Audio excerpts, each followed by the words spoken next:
Kasih selamat ke Bang Reza karena kamu memenangkan kategori kritikus film di FFI 2024. Terima kasih. Kok bisa lo yang menang? Kok lo siapa sih kalau bisa menang? Jumlah follower minimal berapa? Gak ada, demi apapun gak ada. Karena Masa sebenarnya sih? sumpah, karena sebenarnya tuh yang dilihat bukan follower lo berapa, tapi media rilisnya di mana. Kak Reza di tengah TikTok ini yang banyak banget reviewer film, sepenting apa sih review yang dalam tanda kutip serius? Menurutku Tapi gue penasaran deh, sebenarnya latar belakangmu apa sih, Bang? Di Indonesia sendiri kan kritik film kan ada maksudnya ini ya apa namanya awardnya ya. Kalau dalam tanda kutip awardnya tuh ada FFI, terus ada juga DKJ. betul. Nah itu gimana Kak Reza ngelihat kedua award kritik film Ya kan? ini? Karena kan sekarang reviewer film banyak banget kan, khususnya di TikTok, benar nggak sih? Jadi kalau kayak kita ini bisa nggak sih sebenarnya untuk tahun depan masuk submit kayak gitu video-video kita untuk kategori kritik itu bisa juga nggak? Seorang reviewer film gak akan pernah bisa mendapatkan trofi ini tanpa film yang tonton. I wanna thank Mbak Kamila Andini dan Mas Ifai Svansyah and the whole cast and crew of film Uni. I wanna thank the three most special people on earth. My mom, Mariana Pasaribu, my dad, Asril Yasin, and my 11-year-old wicked sinister sister who's here with me tonight, Yesi Mukhtar. Oleh karena itu, saya mau mengucapkan terima kasih pada teman-teman yang membukakan pintu and unlock the gates for me to be able to work in this industry right now. Dan terakhir, they say winning FFI could actually lead us to another opportunity. And this is the first time I think yang menang piala ini bukan jurnalis atau film scholar, tapi actually seorang cinephile yang suka ngomongin di TikTok. So if you're looking someone for writing screenplay or promoting films, you know who to call. Terima kasih. Salam cinema, let's unlock the gates. Oke, jadi hari ini kita lagi ada AB3. Aku nolak ya. Aku siapa ya, lupa lagi. Widi nggak sih? Widi nggak sih bondolnya. Hai, balik lagi bareng gue Mora. Hari ini gue bertiga. Agak beda nih, bukan Mora Show, tapi hari ini kita diskusi santai. Di sebelah kanan gue dulu ada Nasruddin review film. Yes, di sebelah gue satu lagi kiri Marsha Timothy bercanda. Reza Mardian kritik film. gue malah Jennifer Lawrence dong. Gue pengen ngobrol-ngobrol nih, kita kan sekarang lagi ada di JAV nih. Gila, Gokil. ibadah sinefilnya Indonesia. Aduh, ngomongnya udah ibadah nggak? Kusyuk banget gak? Khusyuk banget. Oke, jadi kan kita sekarang nih tanggal 5 ya. Tanggal 5 adalah closing dari JAV. Kalian udah nonton film JAV Market. Nah, sekarang kita baliknya ke JAV Film Festival. Gue mau tanya, tapi sebelum masuk ke filmnya gue pengen ini dulu nih, kasih selamat ke Bang Reza karena kamu memenangkan kategori kritikus film di FFI 2024. Terima kasih. Kok bisa lo yang menang? Kok bisa? Coba sharing dong, lu itu siapa? Gue adalah orang yang daftar. Ada daftar. Mas Ringo. Mas Ringo. Jalan kan? Jangan. Jahat. Oke deh, Mas Ringo, Agus Ringo. Next. Ya, lo siapa sih kalau lu bisa menang? Peserta yang daftar aja sih Kak, karena kan sebenarnya kan open for public ya sebenarnya kan. Jadi memang ada syarat-syarat yang mesti diikutin, format-format yang mesti diikutin, dan ada dewan jurinya juga. Dan kan ini ada 3 tahap nih, ada submission, ada shortlist, ada nominasi. Oh, ada 4 tahap berarti, sama pemenang gitu kan. Nah, jadi tiap tahap itu tuh ntar ada jurinya sendiri gitu loh, dan itu beda-beda. Dan biasanya yang terlibat itu adalah Asosiasi Kafein Pengkaji Film Indonesia gitu. Nah, ya udah, karena ini open for public ya, nggak ada batasan usia. Sebenarnya nggak mesti minimal 18 tahun sih, karena mesti ya.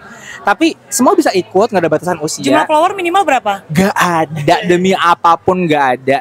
Karena sebenarnya sumpah, karena sebenarnya tuh yang dilihat bukan follower lo berapa, tapi media rilisnya di mana. Yang penting kalau udah submit, dirilis supaya orang bisa baca, orang bisa akses, orang bisa nonton gitu.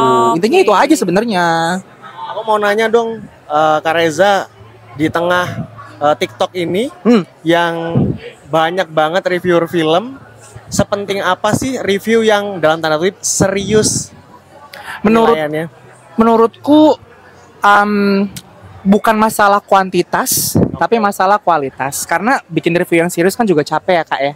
Karena kalau di FFI kan syaratnya minimal 10 menit.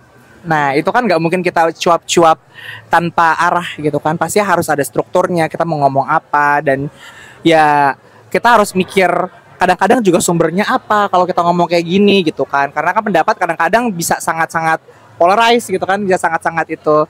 Jadi menurutku every once in a while kita penting ngomongin film dengan lebih lama karena filmnya emang worth buat di highlight kayak gitu. Jadi ya mungkin kalau teman-teman reviewer mau review film quick setiap film nggak masalah, tapi every now and then kayak nggak masalah deh kalau ngomong film lebih lama deh. Kayak misalnya kayak mau ngomongin film Jessedev atau Samsara gitu kan, itu kan film saking bagusnya bisa dibahas di mana aja gitu kan. Jadinya kita bisa belajar juga what makes the film so good. Kok gue suka ya film itu ya gitu. Jadinya conversation juga lebih organik gitu. Karena aku juga sadar sih kalau review film yang kayak di FFI itu dipakai buat semua reviewer film itu nggak sustainable sih. Nggak ada yang mau jadi reviewer lagi kayaknya. TikTok sepi sih. Iya, karena terlalu berat. Langsung aja ke intinya apa deh, kan orang-orang ngumpet ya. Ratingnya berapa nggak sih gitu kan? Langsung 10 per 1000 gitu ya. Approve nggak nih? Tapi gue penasaran deh, sebenarnya latar belakangmu apa sih bang? Aduh. Lu seorang apa gitu, kok tiba-tiba lu bisa ngekritik film orang dan menang lagi? Panjang sebenarnya, karena nggak nyambung. Jadi latar belakang lu FYI gue kuliah keperawatan, nggak nyambung banget kan. Hello, what am I doing here? Ada yang lebih plot twist lagi di sebelah gue, lu tanya dong. Apa-apa? Kimia. Sarjana kimia, baru wisuda nggak lo? Itu artinya kalau emang cinta sama sinema bisa-bisa aja nonton film gitu kan. Sepakat. Tapi emang karena emang suka film, jadi ya emang sering nonton film dan juga sering baca review Cinema Poetica gitu ya, atau Tirto atau Magdalene gitu, dan juga ya lihat review TikTok, YouTube, Cinecrip, sering baca gituan karena kan emang penasaran ya. Boleh sebut merek nih? Kenapa tidak? Kenapa tidak? Kayak Kak Mora, Kak Nasruddin gitu kan, kayak yang penting kan kadang-kadang kalau kita habis nonton kan kita nggak bisa move on ya sama filmnya. Benar, kalau ya kan? filmnya itu membekas ya. Iya. Oke. Jadi ada film yang membekas. Ada dong. Benar. Tadi filmnya apa ya? Oh ya. Ya, film ada yang membekas gitu kan, jadi kita mau ngomongin terus gitu kan. Nah jadinya ya secara nggak sadar kita akan nyari-nyari review, baca-baca gitu kan, baru kita akan tahu oh iya ini film ini bagus karena actingnya, karena apanya gitu kan. Nah baru kayaknya 2017 deh aku iseng waktu itu ikut kelas workshop kritik film. Ada ilmunya juga ya? Iya, waktu itu sama Mbak Intan Paramadita, juri di JAF tahun ini. Itu beliau keren banget BTW, Mbak Intan Paramadita. Kemarin nulis novel juga oke banget. Aku promote, maaf. Gak apa-apa. Nah, terus karya gak apa-apa? Gak apa ya? Sarjana julid ya? Enggak, bagus beneran. Bagus. Judulnya Malam Seribu Jahanam. Iya, lo lanjut promo. Di situ aku sadar banget bahwa kalau emang mau nulis kritik proper serem banget ya, karena emang kayak mesti se-accountable itu, se-scientific itu gitu. Nah tapi jujur kemarin tuh aku pengen daftar FFI karena memang aku ngelihat FFI itu makin kesini tuh makin inklusif. Dalam arti tuh mereka tuh kayak waktu tahun pertama FFI itu kan yang menang kan Pak Kuku ya, dosen on air gitu kan. Itu beliau nulis emang udah kayak scientific banget, udah kayak jurnal gitu kan. But at the same time, waktu itu ada penghargaan khusus buat kritik medium audiovisual. Wow. Yang dibuat sama dari Tirto, namanya Aulia Adam, itu orangnya di sana BTW Aulia Adam. Oh, takut.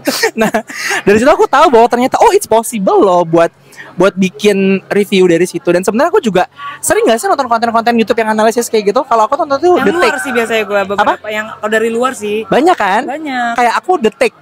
Aku suka nonton The Take. The Take itu juga ngebahas kayak gitu. Jadi sebenarnya kayak enak loh sebenarnya ngomongin film dan mencoba menyusun argumen kita kenapa gitu. Misalnya kenapa sih film misalnya ya Marlina sebenarnya bukan film feminis tapi film yang maskulin. Okay. Nah menarik tuh kayak kita nyari tahu. Banyak tuh ya. Banyak banget.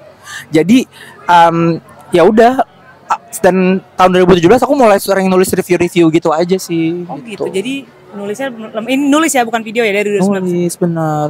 Nas, aku mau nanya nih Kak, di Indonesia sendiri kan kritik film kan ada maksudnya ini ya apa namanya awardnya. Kalau dalam tanda kutip awardnya tuh ada FFI, terus ada juga DKJ. Betul. Nah itu gimana Kak Reza ngelihat kedua award kritik film ini DKJ dan FF itu BTW. karakteristiknya kayak gimana? BTW sebelum aku jawab, pemenang DKJ juga ada di sebelah. Oh. Mas Yatra Wardana tahun 2023 tahun lalu. Oke. Nah bedanya kalau menurutku DKJ emang saklek, mereka minta mediumnya tulisan. Jadi Bukan mereka video ya? nggak menerima video. Mereka emang purely karena kan mungkin kalau ada yang submit pakai media tulisan sama media video kadang-kadang ada bias ya. Ya nggak sih? Ya. Mungkin secara naskah bisa mirip, tapi mungkin secara penyampaian jadi faktor bias gitu kan. Nah kalau di DKJ beneran kayak gitu, jejak udah ngomonginnya gitu aja gitu. Dan memang trennya lumayan sangat scientific. Jujur kalau baca emang kayak baca jurnal kajian media. Iya, berat ya. Tapi sangat enriching dan sangat insightful, bener. Kayak angle-nya tuh kayak tajam-tajam, ada yang bahas kalau nggak salah Mas Catra tuh waktu itu bahas dia tuh apa sih filmnya Joko Anwar itu terlarang. Dia bahas tentang queer gaze di situ. Menarik kan? Jadi kayak angle-nya emang beda-beda. Kemarin yang menang yang notable juga kalau nggak salah dibahas Jesse Dev tapi dari bahas metanya doang. Gitu. Jadi emang menarik sih kalau buat jadi bahan bacaan. Cuma aku pribadi jujur belum berani mencoba kalau DKJ. Tapi ngomong-ngomong lu tadi bilang masuk kategori apa kemarin? Apa tuh? Yang komunitas kamu itu ikut apa masuk nominasi apa? Ya. Apa? Aku tuh ini dulu waktu pernah tergabung di lomba Ulas Film Nasional 2023. Waktu itu masih jadi mahasiswa gitu dan waktu itu kan ada 15 besar gitu Kak. 15 besar dan yang 8 anggota lainnya akhirnya ngebentuk kolektif kritik film yang bernama Sina Auf gitu. Pernah dengar gak? Karena aku ngobrol dengan mereka sama dia dan beberapa anggota Sinauf, jadi aku pernah dengar. Oke. Berarti nih kita ngomongin kritik dan review ya kan? Karena kan sekarang review film banyak banget kan? Khususnya di TikTok, benar gak sih? Jadi kalau kayak kita ini bisa gak sih sebenarnya untuk tahun depan masuk submit kayak gitu video-video kita untuk kategori kritik itu bisa juga nggak? Bisa banget. Menurutku FF ini makin sekarang mereka makin membaca tren medium. Jadi kayak nggak cuma tulisan doang. Makanya aku pribadi waktu kemarin submit aku tuh nggak tahu TikTok tuh bisa. Sebenarnya aku coba-coba iseng-iseng gitu kan. Apalagi kan editan TikTok kan kalau teman-teman lihat kan B aja ya. Tapi aku sih argumennya karena ya platform TikTok kan emang imperfect, emang raw. Tapi sebenarnya kalau orang pada bilang editannya jelek bisa aja sih. Bisa aja sih. Editannya kayak editan yang low effort banget. Ya, tapi sejujurnya aku emang waktu aku masuk shortlist pun aku tuh gak yakin masuk nominasi kan. Aku pengen sebenarnya semua orang yang tahu shortlist ada TikTok itu tahun depan juga submit. Karena sebenarnya FF ini tuh biasanya saya menurutku ya butuh banget awareness, butuh banget diomongin, butuh banget kayak karena kemarin aja ada yang nanya sama aku, FFV kapan sih? Loh ini padahal tanggalnya udah ada loh. Itu kan berarti sebenarnya nggak cukup dibicarakan. Dan berarti awareness-nya kurang ya? Betul. At least kan kalau misalnya tiba-tiba ada kritik film FFI yang misalnya kamu nih kan udah punya audiens, kamu masuk shortlist, orang akan tahu kan. Jadi kayak itu bagus juga buat FFI-nya sebenarnya gitu. Dan malah menurutku ya, kan juga banyak banget juga ya reviewer yang di Twitter ya. Iya gak sih? Bisa aja sih kalau bikin thread panjang, kenapa tidak gitu kan? Aku sih mikir kayak gitu ya. Atau jangan-jangan pakai Instagram juga bisa, cuma aku belum tahu caranya ya. Cuma aku berpikir sebenarnya sih keberagaman medium itu malah bisa bikin semua orang untuk mencoba. Dan tentunya Kak Mora, Kak Nasruddin, semua teman-teman reviewer TikTok bisa banget. Asal ya mengikuti rulesnya paling nggak tuh soalnya minimal 10 menit. Itu video. Pasti diikutin dulu deh. Karena kalau 10 menit udah pasti at least aman. Terus kedua, mungkin rules yang kalau bisa mau masuk shortlist yang ngikutin kayak trennya lah ya. Trennya kan teman-teman itu ada argumennya paling enggak gitu kan. Jadi mungkin bukan cuma kayak let's say selama 15 menit bahas actingnya doang. Nah itu mungkin itu agak sulit, benar. Dan kayaknya capek ya ngomongin acting 15 menit kayaknya. Kita juga bukan aktor soalnya kan Kak. Gak kompeten dibilang gitu lah ya. Tapi lu mau coba tahun depan? Coba lah, kita mah coba ya. Coba aja coba ya? juga lah. Gimana ya? Gue kayak nggak pandai mengkritik deh. Aku pandainya memuji. Yeay. Tapi sebenarnya kalau lihat kritik aku sebenarnya sih pujian. Pujian. Jadi konteksnya pujian. Jadi sebenarnya kenapa tidak? Kalau misalnya emang makanya kemarin tuh aku nggak mau toxic ya waktu aku daftar. Aku tuh kayak I keep telling myself kayak I have to find film yang aku suka banget. Soalnya kalau yang aku pengen kritik, ntar takutnya kayak jadi ofensif banget gitu loh Kak. Tapi menariknya adalah sebenarnya waktu aku nonton Yuni pertama kali, persepsi itu beda. Aku tuh berpikir kayak, Yuni mager ya. Dia kan anak zaman sekarang, masa punya handphone bukan demi belajar di ruang guru gitu. Iya. Aku sempat mikir kayak gitu kan. Terus temen cewek aku bilang, lo missing the point deh, nggak gitu. Nah itu adalah awal dari cerita waktu aku open di kritik aku tuh kayak gitu. Oh, titik awalnya ya. Nah, aku mau nanya nih Kak. Ngelihat dari tren, tadi kan Kakak sempat nyinggung soal tren nih. Trennya nih isu-isu apa sih yang dalam tanda kutip seksi gitu dibawain di kritik-kritik film sekarang gitu? Kalau menurutku sih kayaknya nggak ada tren spesifik. Tapi kalau aku lihat memang isu-isu yang memang ada pertanggungjawaban teorinya. Jadi let's say kalau bilang bahwa ternyata film ini penting karena film ini membahas soal perempuan, dan karena tidak banyak film perempuan yang misalnya ngebahas soal balas dendam kayak Marlina gitu kan, kita at least bisa kasih bukti deh film-film itu filmnya emang nggak ada, atau kalau ada yang close tuh film apa gitu. Jadi sebenarnya asal bisa accountable sih sebenarnya menurutku. Kalau masalah isu, I don't think that I think there will always be isu yang relevan menurutku. Oke, jadi bebas Nasruddin ya. Jadi bebas aja kan? Bebas, apapun bebas, bisa kan? bebas. Selama apa yang lu omongin itu POV lu bisa ada landasannya dan sesuai dengan porsinya lah ya. Gitu. Ih, daging banget sih pembicaraan kita. Takut deh jadi menang tahun depan. Suka banget.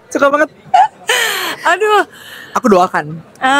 Ya semoga lah ya. Sebenarnya sih gue antusiasnya lebih ke wow, ayo dong orang-orang review film makin banyak dong yang masuk. Walaupun sebenarnya gue, kayaknya gue ngerasa kayak belum layak aja sih. Karena kan kalian pengetahuannya sangat luas sekali. Nah itu sebenarnya aku lihat FF itu mencoba untuk kayak hilangkan menurutku ya, karena mungkin oke lah di pertama sama kedua itu kayak terlalu itu scholar banget. Tapi waktu Kak Permata Adinda itu menang, aku tuh itu ngerasa artikel beliau tuh nggak sescientific itu untuk dibaca, yang dia nge-review Like and Share menurutku ya. Jadi kayak dari situ aku mulai ngerasa kayak kemarin Kak Adinda nggak seserem itu kok, makanya aku berani nyoba. Mungkin kalau waktu itu yang menang levelnya juga serem, mungkin aku mau coba. Jiper juga gak sih? Jiper juga. Oke, sebelum kita tutup, ada yang mau tanya lagi Nasruddin? Udah ya. Gue rasa cukup mewakili lah ya pertanyaan-pertanyaan kita ini. Untuk masuk nominasi ini apa saja sih yang harus dipersiapkan? Yang penting adalah submit video sesuai dengan rules-nya dan syaratnya. Udah gitu ikutin prosesnya aja lah ya. Apa aja harus 10 menit. Terus bisa masuk nominasi sampai akhirnya mungkin bisa terpilih jadi pemenang. Oke, thank you banget informasinya. Terima kasih Lady Bird. Anak ayam. Oke, terima kasih. Semoga tahun depan JAP 2025 dan JAP Market ada lagi mungkin yang kedua kalinya. Nanti tahun depan semoga kita bisa ketemu kembali. Amin. Dan semoga kamu menang lagi tahun depan. Aku enggak deh. Kategori lain kali ya. Amin, mungkin Best Actor. Sepertinya ini mau debut ngalahin Reza Radian. Aku sih pengen casting di MD Pictures ya sebenarnya. Sorry ya kalau MD Pictures. Cuma aku takut lolos. Takut lolos jadi temennya Ivana nanti. Mukanya palanya nggak ada. Jangan dong. Oke deh, terima kasih. Sampai jumpa lah ya kita ke konten berikutnya. Wah ini kayaknya momentumnya pas banget. Kayak kita nggak tahu lagi bakal ketemu lagi bertiga kapan. Tapi yang penting hari ini hari yang sangat bersejarah. JFW dong please. JFW. Jakarta Film Week langsung masih lama. Baru juga kelar tahun 2024. Masih lama. Oke ya, gue Mora. Gue cabut dulu. Gue Nasruddin, cabut dulu. Saya Marsha Timothy, cabut dulu. Oke, Jennifer Lawrence. Bye.